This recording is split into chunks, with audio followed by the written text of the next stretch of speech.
भारतीय reserve bank की monetary policy committee यानी एमपीसी शुक्रवार 7 फरवरी को अपनी पॉलिसी का फैसला लेने की तैयारी में है। इस मीटिंग की अध्यक्षता गवर्नर संजय मल्होत्रा करेंगे। इकोनॉमी और इन्वेस्टर्स इस फैसले का बेसब्री से इंतजार कर रहे हैं, क्योंकि इस बात की पूरी उम्मीद है कि आरबीआई 5 सालों में पहली बार रेपो रेट में 25 बेसिस पॉइंट की कटौती कर सकता है।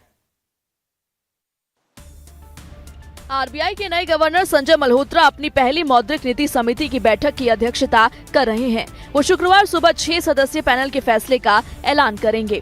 काफी उम्मीदें हैं कि केंद्रीय बैंक लगभग 5 साल बाद ब्याज दर में 25 आधार अंकों की कटौती कर सकता है। विशेषज्ञों के मुताबिक खाद्य महंगाई में नरमी और रबी फसल की अच्छी संभावनाओं ने दर कटौती चक्र में उलटफेर के लिए एक मौका दिया है।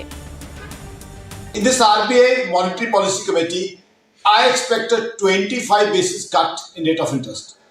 The reason is global scenario now demands a rate cut.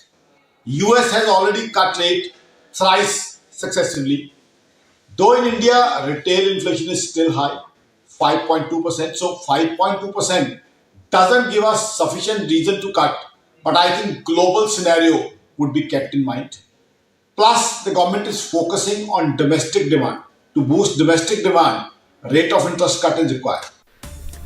भारतीय रिजर्व बैंक ने पिछली बार मई 2020 में रेपो दर को 40 आधार अंकों से घटाकर 4% कर दिया था, ताकि कोविड महामारी के प्रकोप और उसके बाद लॉकडाउन के चलते अर्थव्यवस्था को संकट से उबारा जा सके।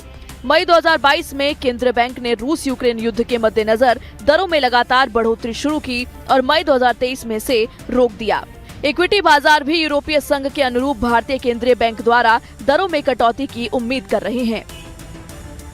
It looks unlikely that RBI would reduce the interest rates. However, as you know that central bank does not disclose its policy before the decision comes up.